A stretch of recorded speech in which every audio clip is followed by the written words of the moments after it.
Coming up on Phillies Nation, presented by BQ Basement Systems, Pat and Corey discuss Cole Hamel's incredible season and why he was claimed by the Chicago Cubs on waivers.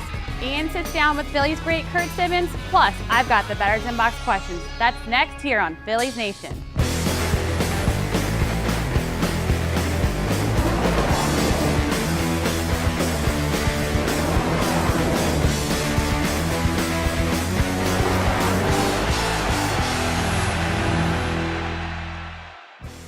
Welcome in, everybody. It is the latest Phillies Nation presented by BQ Basement Systems. It's Corey Seidman. It's Pat Gallen. We are here at the Fieldhouse Sports and Beer Hall in Center City. Well, amid a tumultuous season filled with turmoil and just bad baseball, especially offensively, one good positive has stood out above the rest, and that, of course, is Cole Hamels. He's been outstanding, and especially over the last 2 months or so, about the last 18 or so starts, his numbers insane. A 2.37 ERA, that's the 6th best number in the major leagues. This is maybe the best we've ever seen from Cole Hamels. Over those last 18 starts, Cole Hamels has a 1.76 ERA. What do you think the Phillies' record in those 18 games is? I don't know. It's not good. It's 9-9. Okay, the Phillies should be better. The Phillies are 9-9 despite Hamels having a 1.76 ERA, a whip just over 1, more than a strikeout per inning, taking the Phillies deep into games, averaging 7 1/3 innings per game, which means that more often than not, he's handing the ball exactly to Jake Diekman and Ken Giles, okay? Then to Jonathan Papelbon, which with this Phillies bullpen, that's exactly what you need to do, and yet the Phillies still can't win games behind him. It's upsetting because this is the best season of Cole Hamels' career. And like you said, 6th best ERA in baseball, 18 consecutive dominant starts, by far the best stretch of his regular season career. And I mean, if he was on a contending team, he would be a legit Cy Young candidate this year. And they also put him out on waivers, as most teams do with a lot of their players. And the Cubs were the team that claimed him. They had 48 hours to work something out, and nothing did happen. Why didn't it happen with the Chicago Cubs? Well, that was just a tricky situation from the get-go. Right. Teams do this all the time in August. They place players on revocable waivers. What that means, revocable, is you can revoke the waiver if you're not able to work out a deal. So in the case of Cole Hamels, the Phillies unable to work out a deal with Chicago, pull him back, they keep him the rest of the year. Maybe they can revisit some trade talks in the offseason. But when you look at the Cubs have just a bevy of top prospects. That would be as I wrote last week at CSNPhilly.com, that would be the best case scenario. Right. If you were able to get Cole Hamels to the Cubs, maybe bring back, they're loaded at shortstop, Addison Russell, right, a Javier Baez, one of those guys. The issue with the Cubs was that Javier Baez was just promoted to the major leagues. He's on the 40-man roster now. And what that means is guys on the 40-man roster, they have to be placed through waivers too if you want to involve them in a trade. There's no way that a Javier Baez is clearing waivers. So the Phillies reportedly were targeting one of the Cubs' young shortstops. One of the young shortstops means either Javier Baez, who's playing second in the majors, Starlin Castro in the majors now, or Addison Russell, who was just acquired from the Tearing Athletics. it up at Double-A. Yeah, and so that strongly implies the Phillies wanted Addison Russell. But, unable to work things out. The Cubs, though, they need starting pitching. They have all these position players. They could use some starting pitching in a bad way, though. All right, so nothing doing with the Cubs, but another team out there, and of course there's a lot of teams that would like Cole Hamels in their rotation, right, but one being the Boston Red Sox. They have extensively scouted the Red Sox system. The Phillies have. How about something there? What's the deal with the Red Sox? Yeah, I want you to look at this quote here from Nick Cafardo of the Boston Globe. In his Sunday column, he said he doesn't think in 30 years of covering baseball he's ever seen a team spend so much time scouting another team. He's talking about the Phillies scouting the Red Sox. The Phillies, since July 31st, since the trade deadline, Cafardo reports that the Phillies have scouted the Red Sox young players in Boston, right, in St. Louis, and in Anaheim. Traveling all over the country to scout some young guy, that strongly implies that the Phillies are going to be looking to maybe make a blockbuster with the Red Sox this offseason. And the Red Sox are another team like the Cubs. In my opinion, there are 3 teams in baseball positioned to trade for Cole Hamels. The Red Sox, the Cubs, the Dodgers. Talked about the Dodgers a lot lately. Jock Peterson, Corey Seager. Sure. You look at the Red Sox, Xander Bogaerts, his value is pretty low right now. Right. He's having a pretty bad season, hitting 230, OBP under 300. Jackie Bradley Jr., another guy who we've talked about him here. Yeah, Cafardo wrote that Jackie Bradley Jr. a couple years ago was being talked about as the centerpiece of trades. Now he's just a throw-in. Jackie Bradley Jr. would be a massive defensive upgrade over Ben Revere because he has speed. Unlike Revere, he has the instincts and the arm to play center field. So maybe you see something of Cole Hamels toying with a Xander Bogaerts, a Jackie Bradley Jr. And I don't necessarily condone trading Cole Hamels because you have very little pitching depth behind him, but there's no other way to get difference-making young talent into this system. Ryan Howard, he had a pretty good week last week. How about that? Only hit .231, but had a couple of pretty big swings for the Phillies. But this year, he's looked a lot different against left-handed pitching. Can you explain that? These reverse splits are dumbfounding. It's weird, yeah. Ryan Howard hit 173 against lefties in 2012 and in 2013. Same batting average against lefties both years. This year, 60 points higher. This year, his OPS against lefties is 170 points higher than his OPS against righties. And the most glaring stat to me is Ryan Howard has a home run every 14.8 plate appearances against lefties, compared to every 36.5 plate appearances against righties. Sense. Yeah, I don't get it. I mean, I guess maybe the thinking is Ryan Howard doesn't pull the ball anyway, so against lefties he's forced to stay in there, stay inside the ball. I mean, if you look at all his homers, all but one of his homers this year have been to the opposite field. The only one he pulled was in Milwaukee.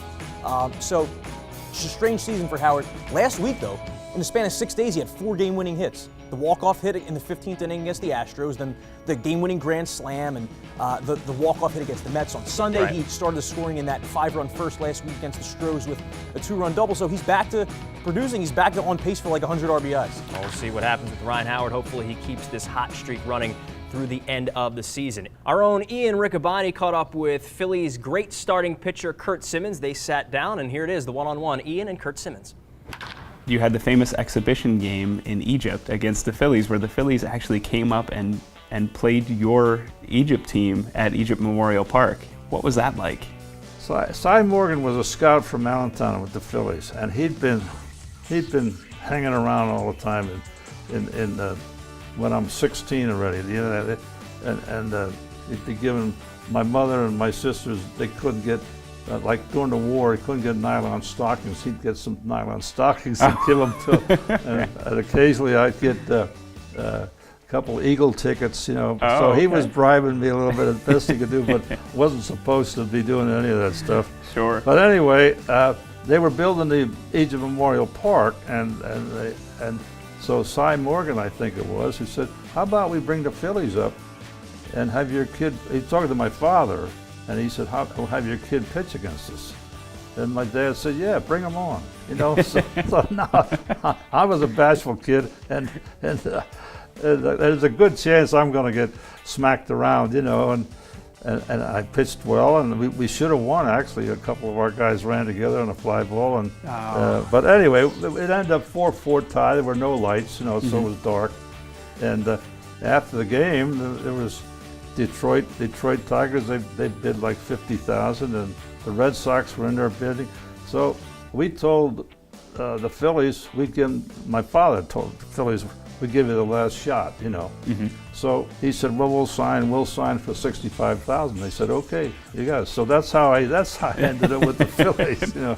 But my father was my agent, you know. Right. He worked at the cement mill, and of course he was, I guess all the guys out there were telling him how to handle this or something anyway. Sure. That's the way it happened.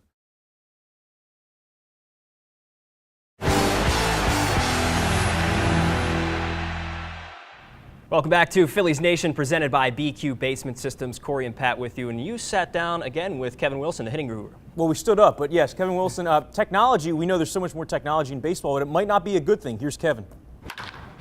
When you look at young hitters today, and when you look at when you first started this, you've been doing this 12 years, right? Yeah. So when you look at some of the young guys you work with today, what are some of the differences between maybe some stuff you saw in 2001 and now in 2014 as technology has evolved and there's more video and everything like that? Yeah, I mean, it's involved, Corey. I think a lot of that video technology is good for a lot of us, and you know, our phones, our laptops, or all that kind of good stuff. But when it comes to video and the technology, I see the game, the younger game, the high school level, the little league level, even the college level, where they overanalyze a lot. They use that video and they tend to try to find stuff that's not really there, and so they become quite mechanical. They're not really into the hitting side of things, whereas they're not talking about, hey, what's my approach, what's my plan? What am I trying to do here? More so, where's my back elbow? Where's my kneecap? Where's anything like that? Where I think video has led the younger the modern hitter, the video has led them down a road of very mechanical, very over-analytical. Whereas back, you know, when I played, 10, 12, 15 years ago, yeah, video was in the game for sure. But I don't think it was to the extent where I'm going to really overanalyze this and really try to find the secret to hitting rather than, hey, we're going to talk hitting.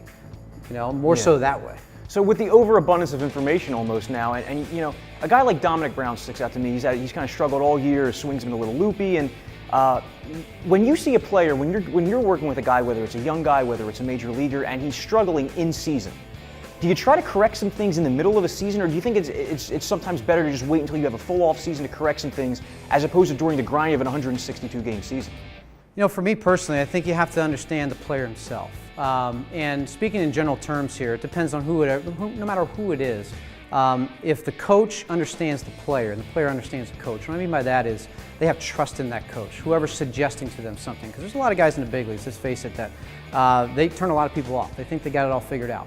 And not naming any names, but the point is that that's kind of where we're at. There's a lot of money in the game. There's a lot of things, a lot of other variables in there that place that, you know what, they're kind of comfortable. They're almost too comfortable. Whereas a guy that wants to make an adjustment in season, whether it's their swing or approach, they have to be very confident in who they're talking to, and they have to trust that person to say, you know what, the advice they're giving them, the suggestions that they're giving them, they're going to be able to take that to heart and try to implement that. But if they don't trust you, they're really not going to listen to you. Thank you, Kevin. Thank you, Corey. Informative as always. We appreciate it. And let's go to our minor league update, something we really haven't done here in the past couple of weeks because we've been so caught up in all the trade rumors. But let's start with Maikel Franco. He's been red hot over the past month. I'd say so. Over his last 33 games, Maikel Franco's hit .338, which has raised his season batting average by 40 points. Over the last 33 games, 18 extra base hits, which is more than one every 2 games.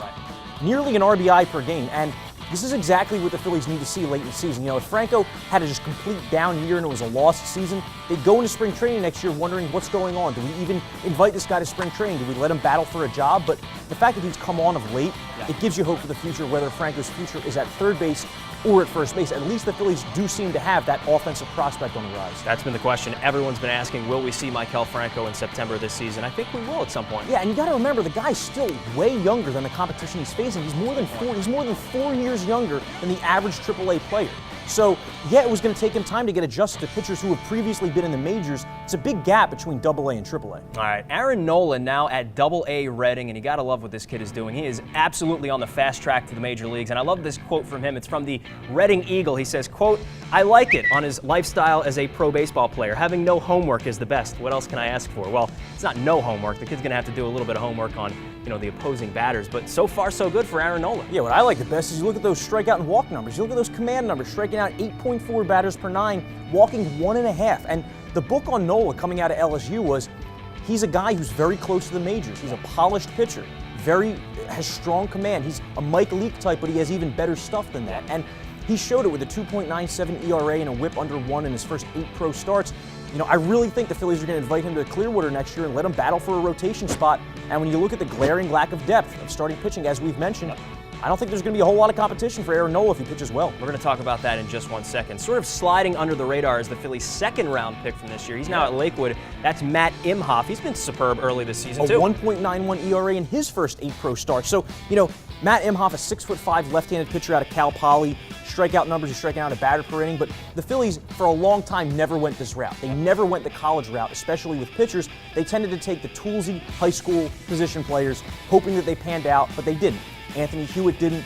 There's a long list of these guys that did not pan out. And that's why it's kind of promising that, we said it's hard to get difference-making young talent into your system. Well, the one way to do it, aside from trading a veteran like Cole Hamels, is to draft. And the Phillies seem to have drafted well in the early rounds this year. All right, Cole Hamels, Cliff Lee, they look like they're locks for the rotation for next season. David Buchanan, and of course if Lee is healthy. David Buchanan also. Could we slot Aaron Nola in there? And then there's an open for the 5th spot. Yeah, well, I think that the Phillies are going to have to sign 2 veteran free agent pitchers or trade for somebody in the offseason because, last year they signed one guy, A.J. Burnett. Well, they signed Roberto Hernandez as well. But, you went into Clearwater really having 5 guys. And 5 guys do not hold up over a full season. You're looking at 9 or 10 over a full season. You need 9 or 10 starting pitchers. You can't get by with 5. So I think they need to sign 2 guys. I mean, when you look at the free agent list, I said last week on Philly Sports Talk on CSN, Jake Peavy. Really, that was just a by default type of answer. I'm not in love with Jake Peavy at age 35 or whatever he is right now, but he's a guy who could play pretty well in the NL. But one interesting scenario I'm looking at is Ian Kennedy of the Padres. And the reason I say that is because he's about to get really expensive. He's going to, in his final year of arbitration next year, he's going to make like $10 million. And then he's going to trade for him?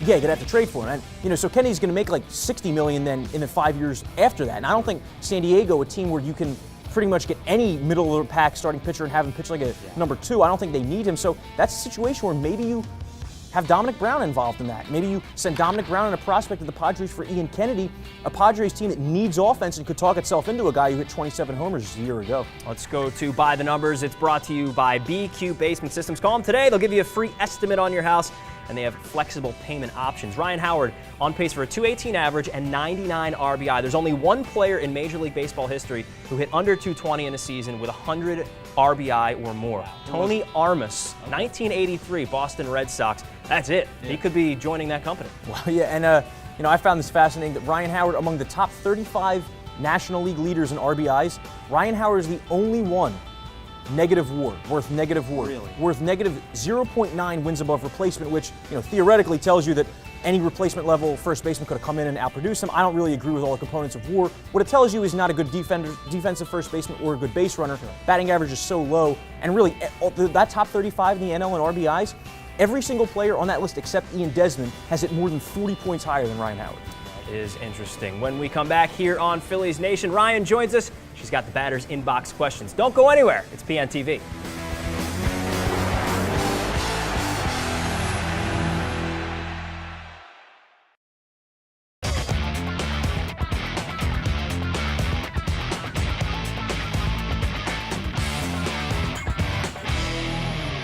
Welcome back to Phillies Nation. I'm Ryan Williams. I'm here with Pat and Corey, and it's time for our batter's inbox questions, where the guys debate your question. I'll pick the winner. Ready? Let's go. Let's do it. Our first question: why have the Phillies struggled against the Mets as of late? Corey? Okay, this is a very concerning issue because the last 2 years the Mets have been just as bad as the Phillies, and yet the Mets have dominated the Phillies. Yeah. Through Sunday, the Mets had won 11 of their last 13 against the Phils and 14 of their last 19. If I'm looking for the reason is GM Sandy Alderson, manager Terry Collins preach plate discipline. The Mets really wait out Cole Hamels. They've waited out A.J. Burnett. They don't bite when Kyle Kendrick nibbles. And then you look at the pitching side of it. Bartolo Colon's been nasty against them this year. John Neese, always great against them, a 3.03 ERA in 18 starts against the Phils. So offensive and pitching-wise, the Mets have just had the Phillies number, and it's an issue to look at moving forward because the Mets have a lot of young pitchers coming and waiting in the wings. I've got two reasons for you. David Wright and Daniel Murphy. Check out these silly numbers. .285 career batting average for David Wright against the Phillies with 33 home runs. We know that he does damage, and he does it against Kyle Kendrick as well. .321, 3 homers, 3 doubles, 8 runs batted in. But how about Daniel Murphy this year? Leads the National League in hits through Sunday, and against the Phillies in his career, a .305 batting average with 40 runs batted in. It's those two guys. Those numbers are silly. They are silly. And you're going to win on that one. That's not silly. They've always been Philly murderers. Nice. All right. Natalie has our next question, who comes from a Phillies fan. I'm here with Joe from Wilmington, Delaware, and Joe wants to know, who is the greatest Phillies reliever of all time? There's no question it's, of course, Brad Lidge because of his perfect 2008 season. I know that he had a rough patch after that, but without Brad Lidge and that perfect season in 08, we may not have a title here in Philadelphia. So, I know .371 ERA with the Phillies over the 4 seasons he was here. He did have 100 saves, and it did go south because of the arm troubles toward the end. But how could it not be Brad Lidge because of how important he was? Okay, I agree. Obviously, you don't win the 2008 World Series if not for Brad Lidge, but he had the following year, he had a 7.21 ERA, which is the highest in Major League history for a full-time closer. I'm going Ryan Madson, who was just as instrumental during that run from 2008 to 11. Look at these numbers. Ryan Madson, a 2.86 ERA, nearly a strikeout per inning, limited the walks, and to me, the most impressive thing for a reliever especially, allowed 1 home run every 59.1 plate appearances over that span. Very underrated. You forget about him because he's been out for so long at this point. And let me throw in a 1B. How about Jonathan Papelbon? He's been pretty good with the Phillies so far. I know that kind of flies under the radar, too. If they were contending, Jonathan Papelbon would be. You're right. And you're going to go back-to-back wins this week. Thank you. Thank you. Our last question, who has been more entertaining since leaving the Phillies, Charlie or Roy Halladay? Corey? Oh, it's Roy Halladay, no question. I mean, between going to the zoo with Roy and just all the tweets during the trade deadline, tweeted about how his wife wanted to trade him or something like that. I don't know. I never would have imagined that Roy Halladay would be this funny after his playing days were over. And I think it's a perfect example of how when you're looking at a professional athlete, we often conflate who he is from what he does. Roy Halladay during his career was so intense because that was the way he was wired. Like, he had to be going 100 miles per hour, always working out, always putting in the work because that was his job. But now we're seeing the real personality of Roy Halladay come out, and it's great. Yeah, but what about Charlie Manuel? No one ever thought that he would be on Twitter. At 70 years old, he's pretty good too on Twitter. So I love you're going to win this point, of course, but you got to love Charlie Manuel for all he brings, and he's always informative in those tweets as well. He's always teaching and preaching the game, and he's still doing that, and he just made it to the Phillies Wall of Fame. Yeah, and I will say, being at that Saturday press conference when Charlie talked to the media on his first day back, that was one of the funnest press conferences I've ever been at. So You said it yourself. He's going to win He this can have the argument. point. I already won it. I salvaged it with a final point. Yeah, that's fine. Well, that wraps up our Batters Inbox questions for this week. Have a question for us? Leave it for us on our Facebook and Twitter page. More Phillies news is coming right up.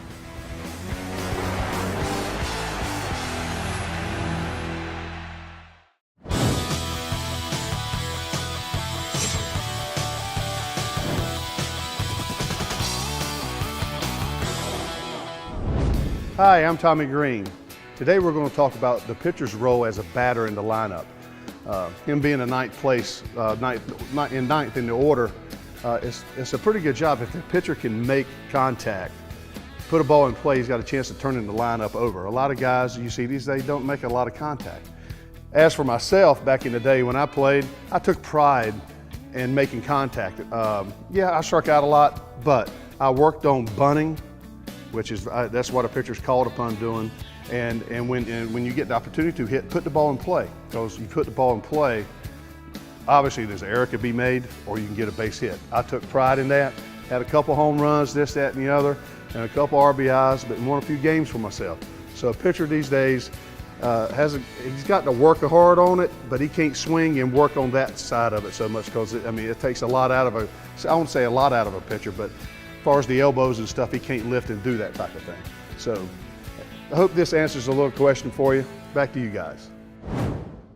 Thank you, Tommy. Good stuff as always. Now we're going to try and help you with your fantasy baseball team. It's brought to you by DraftKings.com. Fantasy football season's coming too. It's coming quick. Who do you have this week? I have Jake Odorizzi, starting pitcher for the Tampa Bay Rays, dominated the Cubs last week. A guy who's owned in less than 40% of Yahoo leagues, a 3.03 ERA over his last 17 starts, and he ranks 4th in all of baseball in strikeouts per 9 innings. A guy on the rise. I would definitely scoop him up. All right, keep an eye on him. Also from the Tampa Bay Rays, Will Myers is making his way back from a fractured wrist. He's been out a while, and he's only owned in 63% of Yahoo leagues. They need a little bit of outfield depth. He's probably not going to hit for much power because of that fractured wrist, but he's good with the batting average, and let's stash him. Why not? Especially in keeper leagues too. Definitely a good keeper. Before we get out of here, let's give a shout out to the Taney Park Little League team. They made it to Williamsport, PA by winning the Mid-Atlantic region. Pretty awesome stuff there. And they're led by, of course, Monet Davis, who is the female starting pitcher who throws about 70 miles an hour. That's great stuff. I know you swing a good bat, but I'm not sure that you could hit her. No, I don't want to face it. You don't want to face it. All right, let's go to Twitter trivia. The hashtag is PNTrivia. It's brought to you by Shibe Vintage Sports. Last week's question was this. It was a Phillies trade deadline question. How many games did Roy Oswalt win with the Phillies following his trade from the Astros? He did win 7. That's a good one. And 16 overall with the Phillies. This week, Kyle Kendrick has a 4.88 ERA, and he'll probably make 30 starts with the Phillies unless he's traded or he gets hurt. Who's the last Philly to make 30 or more starts in a season with a 5 ERA or worse? Do you know who that is? I don't. Eager to find the answer. We're going to figure it out, and we want you to figure it out as well at Phillies Nation with the hashtag PNTrivia. That's it for us. For Corey, I'm Pat. We'll talk to you next time right here on Phillies Nation.